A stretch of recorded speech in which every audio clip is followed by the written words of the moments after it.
Hello and welcome to Not Without My Sister, or as I like to title today's episode, Not Without My Comments. I'm Beatrice McCabe. I'm Rosemary McCabe. Before we get started, if you haven't already, you can sign up to our Patreon for $5 a month, where you'll get an extra bonus episode each and every week, and you'll also get your main episode early and ad-free. We're here to bring you some social media tips and nothing. Okay, we're here to just talk about a phenomenon that I noticed recently on social media, which is the disabling of comments. Now, is it a phenomenon? I'm not sure. It's been an ongoing thing for many, many years. But most recently, I noticed the queen of pop herself, not Christina Aguilera. Yes, Britney Spears has disabled comments. Now, I'm not sure I'd say I would blame her for that, but I thought to myself, what an interesting choice, especially since she's been so engaged with her fans, etc. over the last... And they were instrumental in saving her from the tyranny of Jamie Spears. Correct. Could I just make an early clarification? Madonna is the queen of pop. Britney Spears is the princess of pop. How dare you disgrace... When is the cutoff for being a princess? Never? When the queen dies? Yeah. Okay. Yeah.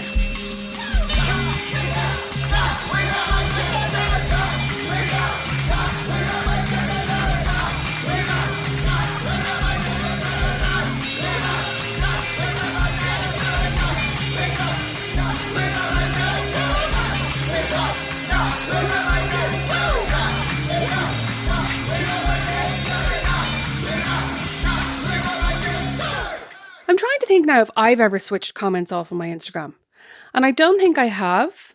Rosemary, given the fact that you just told me you cannot stay away from reading about yourself online, you'd be like, oh my God, what would they be saying if the comments were on? No, well, I was trying to think, when would I switch off comments, right? And I was thinking about, I recently had a bit of a kind of back and forth with people because I was talking about trans rights, right? And a lot of people messaged me and were like, I can't believe you used the word cis woman. That's offensive to me as a biological, all this crap. And like, I got a lot of messages that just to my mind were nonsensical. Usually I would share messages when I get messages from people that are like what I consider to be silly or stupid or even kind of rude. I'll sometimes share them and be like, people are mad, right? Probably because I want to hear from people who are like, you're right. Don't worry about it. That person's being rude or whatever. You know what I mean? That I want the kind of confirmation that I'm not being crazy. But I didn't share any of these because I realized that they were actually attacking an entire group of people of which I'm not a member. And I was like, I can share these posts and be like, God, it's exhausting fielding these comments. But actually, a lot of the comments that I was getting were really hurtful if you are a member of the trans community, if you are somebody who's trans, if you have a trans child, if you have a trans friend, if you have a trans niece or nephew or whatever.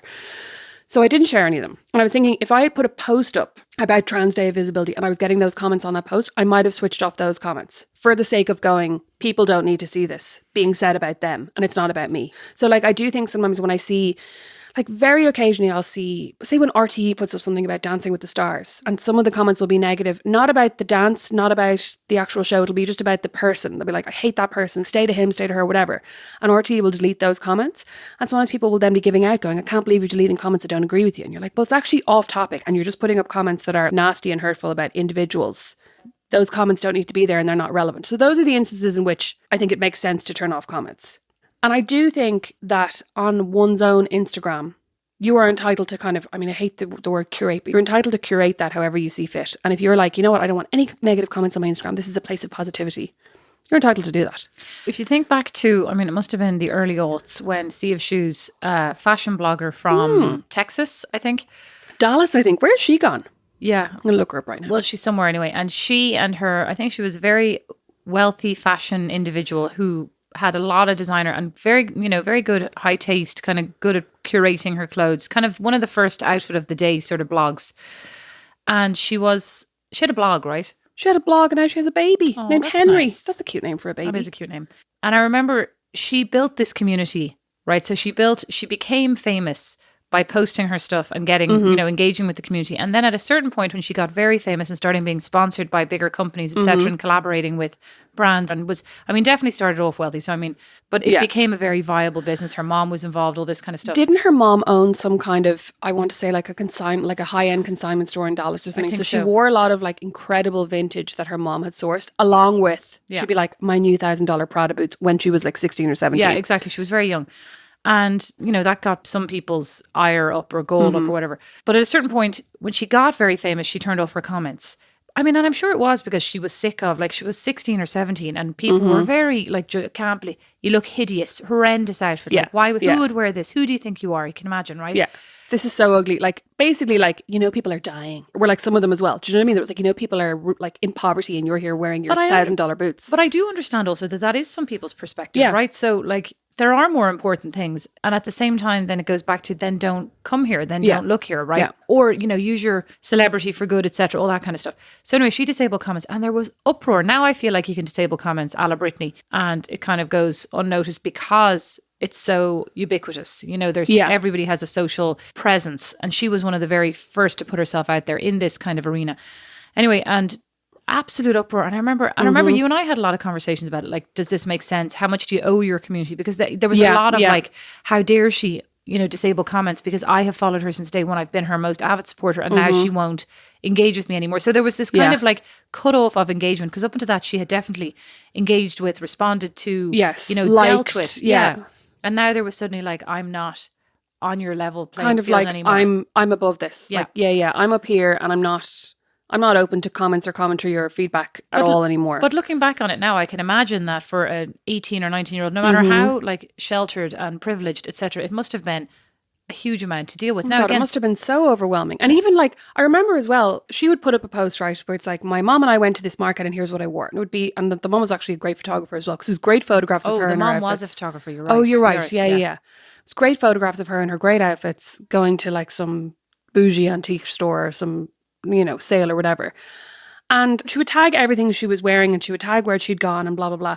So the comments, like, it wasn't like people didn't need to comment to go, where'd you get your boots? Because all the information was there. So the majority of the comments were, you look amazing, gorgeous, love this look. You know what I mean? Kind of like lovely, but also kind of pointless. Do you know what I mean? That like she was engaging with them and she would write back and say thanks and she would heart them, blah, blah, blah. And then there would be the comments that would be like, those boots cost more than my rent. I can't believe this 19-year-old's outfit costs more than my car, like whatever. And then to your point, there were the really nasty ones that were just like, state of you, like, I'm from Dallas and you have the worst reputation. I know you and your mom are awful people kind of thing. You know what I mean? Like some of them were really nasty. So in a way, I'm like, why bother leaving them up? Either they were kind of nice and fawning, but kind of pointless, or they were nasty. Yeah, but I think nowadays as well, there's a huge... So one of the things I read recently was about Crocs, right? And how they've become this mega billion-dollar brand from... They haven't really changed their approach, right? Their product. Their product is still the Croc, the clog. And now they have Hey Dudes. And that's going to be $1 billion business within the next year or two. What's Hey Dudes? It's just a spin-off like footwear brand under the Crocs umbrella. And they talked about how the bulk of what they do, the bulk of their success comes from the community that they build, not from the product itself. And that if you have a very loyal Crocs follower, they will own between 40 and 100 pairs of Crocs, right? What? I think it's bad that Brandon owns two. I mean, like everyone in my family owns at least one now. But they did, they obviously spent a huge amount of their budget on marketing, right? Like it's all about marketing and building the community, etc. But I wonder how you can continue to grow. Like Britney Spears doesn't need to keep growing, right? Sia Shoes, I would say, not everybody knows who she is. And she's probably like, again, I don't know what her business plan is or her career trajectory, goals and ambitions are. But can you build a community? Like, can you build a business without engaging with your customers or with your community? And I mean, obviously, to your point, those toxic comments, like, couldn't you just go in and moderate it? Like, a la The Guardian, this conversation is being moderated. And then you say that's not respectful in tone, etc., will be deleted. And if you go in, like, honestly, I'm here for the comments most of the time with, like, New York Mag or The Guardian. I do scroll down and actually read so do I, the comments a lot. And then I go, why am I reading these? I'll tell you, the most boring comment section ever is in the Financial Times. You'll be surprised here. But, like, not because it's all financial. It's because it's so dull and they say the most. And I go, who reads this? Like absolute ding-dongs. I actually think the most boring comments are, this is very specific now, on somewhere like the New York Times or The Guardian when they do anything to do with celebrity or pop culture. Because all the comments are like, who? Who? Why should we care, Guardian? I go to The Guardian for news.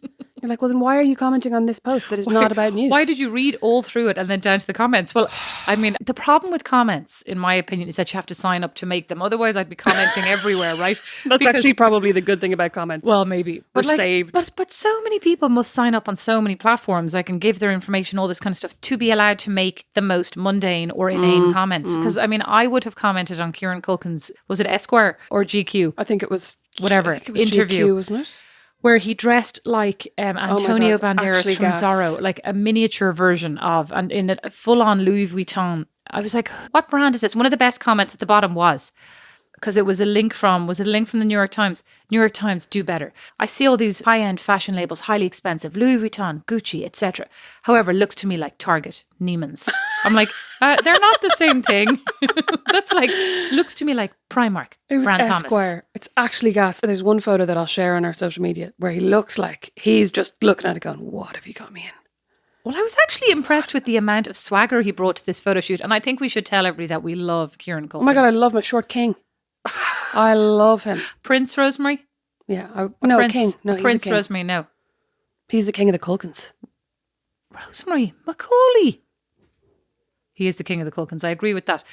But my second favourite comment was in the article, it says, he really came into his own in the movie Igby Goes Down. And then the comment said, loved him from that movie, Digby Goes Down. I was like, oh my God, read the article. Igby Goes Down was actually a great movie. But I thought it was interesting in his response to that, where he basically was like, I really wanted to be an actor, but I didn't want to be famous. And he kind of was doing all these projects that he was like, I get to act, but not. And then Igby Goes Down got quite a big, what? Excuse me, he said that and then he posed like that. Oh, yeah, but he's over it now. He's like, he realised he's famous now. He's in Succession. He's accepting of it. Oh, he was basically saying he still didn't want to be famous. It ruined his life. I mean, I felt so sorry for him when they talked about how he had age 13 when his parents were divorcing and it was all being pursued by the media, etc. And like they were all in the courtroom reporting on it as like salacious, gossip. And he wrote a letter to the judge saying, this doesn't seem, please, have the media removed because this seems so unnecessary. I don't see the benefit of it and it's really damaging to me and my family. And was like, no, sorry. Like, what the hell? And now he won't do interviews for Access Hollywood or the New York Post, but he did say that sometimes on red carpets they'll stop him and then he'll go, oh, who are you with? And he'll be like, damn it. Yeah. I'm sure that does happen. Anyway, he's definitely somebody who's not reading his comments. Sorry, now this is a bit of another tangent, but I just looked up Sea of Shoes and she's now selling her art, Beatrice. So we know where your next birthday present's going to come from. Oh, is it nice? You know what? Yeah, I actually do like it. Yeah, I was going to say That's totally like, subjective. oh yeah, sorry, but like, I like that. Oh yeah, it's really cute. It's very trendy looking. Looks like something Gucci would put up there. Okay, so really it's less about can you disable comments. I mean, honestly, I think my question is more like how much do you owe your audience? How much access do you owe your audience as a famous person? You know what? Not even as a famous person, right? As an influencer or as a blogger, I suppose that is fame though, isn't it? No, this isn't back to me. I just listened. Me. As dad says, Martha, Martha, Martha. No, he doesn't. Dad's never seen the Brady Bunch. It's also not Martha, Rosemary. That's why Marsha, every single time he goes, Martha, Martha, Martha. I'm like, Dad, that's wrong. Fucking idiot. Oh, God. Sorry, I didn't get that at all. I just listened to an episode of the Papaya podcast with Sarah Nicole Landry, who's at the Birds Papaya on Instagram. And she was interviewing another woman whose real name I don't know, but her handle on Instagram is Fit, Fat and all that. And she's kind of a body positive plus size influencer who works a lot in like eating disorder recovery. Anyway, she recently went through a big breakup. She was engaged. Their wedding was something like 3 weeks away. She'd been talking about the wedding and then they broke up and she went pretty quiet about it for a couple of weeks. And they're talking on the podcast about how angry her audience was. Not all of them, obviously, but like a significant enough amount for her to be affected by it. And that they basically were like, you've shared your whole life so far and now you're not going to tell us about your breakup. She said that at one stage, somebody like called up her mom or called up her sister at work or something and was basically like, I was just wondering if, I was just worried about her. I wanted to see if she's like, yeah, really bizarre. And she was basically talking about how because she shares X, people think they're entitled to Y. Yeah, but it's almost like people forget that you are a like living, thinking, feeling human being. It's more like it's performative. They see you more as like a television personality. Sorry to sound like, some from the 80s. Oh, yeah. Basically like they're watching a soap. Yeah. And they're like, I've missed a whole 6 episodes. Now you have to tell me what happened in the storyline. Like I pay, I subscribed to your life. Now you're not giving me the content I'm looking for. I mean, yeah. And I get it. I mean, actually, I read an article about Reese Witherspoon's posting on Instagram about her and the husband you didn't know she even had. Todd, is that his name? Jim Toth. Oh, well, I was close. Toth? Don't know. He's an agent in Hollywood, a Hollywood agent, an actor's agent, I believe. And she posted on Instagram, Jim and I will be divorcing. We retain a lot of love for each other, blah, blah, blah. Please respect our privacy and our son will be co-parenting, blah, blah, blah. And the conscious uncoupling of Gwyneth Paltrow and Chris Martin. And there was a whole article on like, what's this trend for posting things on Instagram? And I thought it was kind of weird. Like this is your not even platform, but this is kind of your way of communicating with people. Your mouthpiece, yeah. Where else would you put out a press release? It is not just easier to go up on Instagram and say, here this is happening. Yeah. Oh my God, so much easier. And then you get to control it as well. Because like you release a press release and you have to involve your PR company. They have to write it. They have to go back and forth on the draft. Then they have to go, we're going to send it to this person, this person, this person. We're going to give, you have a right to reply. Whereas you put it on your Instagram and you literally like, here's my statement. Yeah, but also you go to the PR company. At some point, it's going to leak because it's going to take you how many days to go back and forth. Yeah. So then it starts to get out. Then the rumor will begin. But also, like, who cares? It's your divorce. It's your, or like whatever it is, divorce / wedding / engagement / affair. It's your life, right? And so you're entitled to give as much or as little as you want and where you want to give it. I think my question though was more around why were people surprised that she would post about her divorce there? Why did that seem inappropriate for some people? There's this kind of narrow expectation clearly that I wasn't aware of like, here's what is acceptable to post, or here's what you as a celebrity should be sharing with us. And this seemed to bother people for some reason. And I wasn't clear on like the delineation between what they thought was acceptable and why it was almost like, was this too real? Was this too unhappy? Like, is Reese Witherspoon only allowed post things in gingham and smiles? It was just kind of weird. Yeah, I suppose because they're seeing your Instagram as kind of a marketing thing, a promo thing, but also that's your brand. And I think what happens is they forget that it's actually you as well. It was just kind of bizarre to me. It felt cohesive to me. Like, here I am, I'm a person, I'm living, here's what I'm doing today, here's what I'm selling tomorrow, here's me with my kids today, now I'm selling something else, now I'm getting a divorce. Yeah. It didn't seem off to me, but there was a whole article about, this as a trend. And I was like, I don't see this as a trend. I think it's something that's always been happening. And why are people suddenly picking up on it? But anyway, and the idea as well of like that there's an acceptable way for you to behave, and this wasn't part of it because it like diverged from the norm of kind of acceptable female behavior maybe as well. I wasn't sure that there would be such a big uproar and a whole article based on it if it was a man saying, I'm getting a divorce on my Instagram. Would a man share that on his Instagram? Well, I was just trying to think, what male celebrities am I aware of who share on their Instagram the same way, say, Reese Witherspoon or Drew Barrymore do? In that they share their work, but also their life, but also jokes, but also Nathan their Fillion. Brands. Does he? I don't follow. Is he on Instagram? Is he? What? Yes, he is. Nathan Fillion. Of course he is. I love him. Yeah, I love him too. I'm going to follow him right now. I mean, he doesn't post that often. Oh, okay. So he doesn't. But I mean, I don't know that he's had a divorce. I don't think he's been married. So like, I don't think there's a divorce there for us to scroll through and find. But anyway, we're digressing.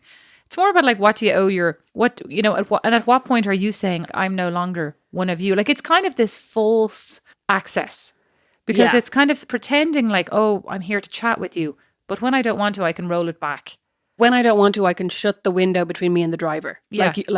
Well, am I the driver or are you the driver? Anyway, irrelevant. But it's like, when I don't want to have the conversation, I can shut the panel. And it does annoy people. Yeah, because I mean, also, like, on the one hand, I think you have people seeing you as a storyline, seeing you as a character. But on the other hand, I think a lot of the time it's the parasocial relationship, right? That it's like, I genuinely feel feelings of friendship for this person. And I probably feel as though I communicate with this person. Like, there are people on Instagram who I would message back and forth, people who message me back and forth. And I probably talk to them, even if it's a little bit, more than I talk to a lot of my friends.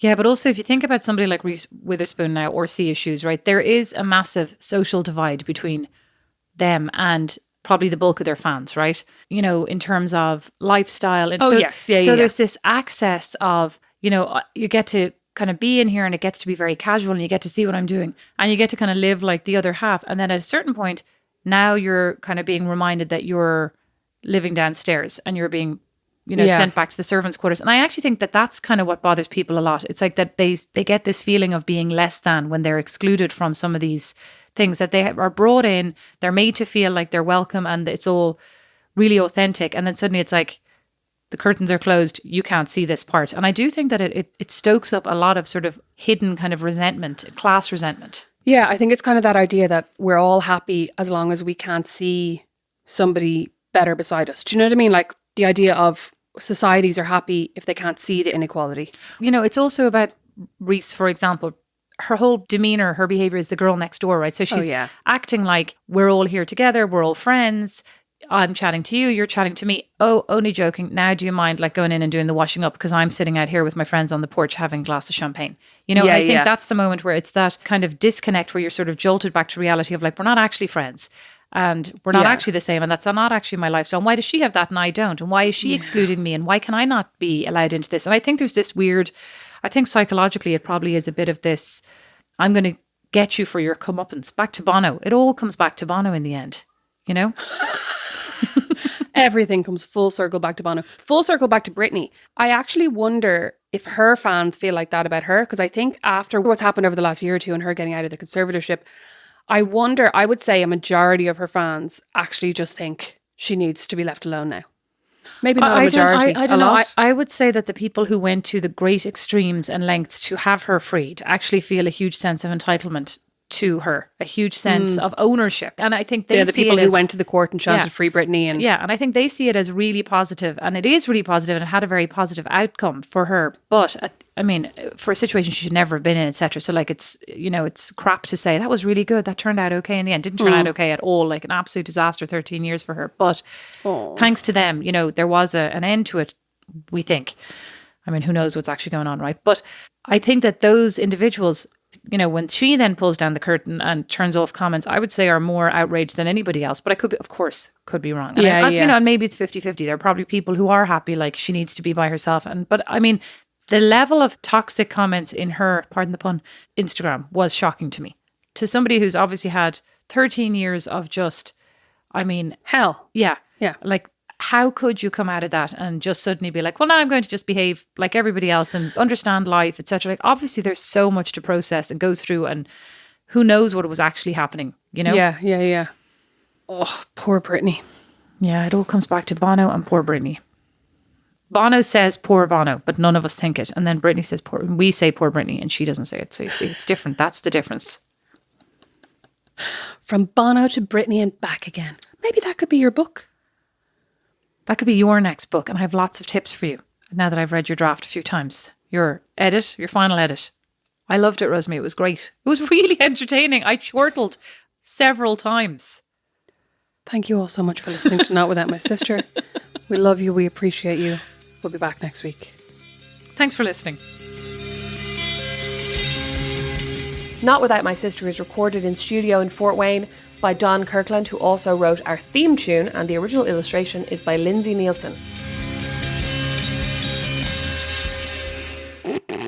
Daisy just fell off the chair. Did she? Yes. She just slid And off the skidded chair. across the floor. Yeah, and then just lay straight down. Oh,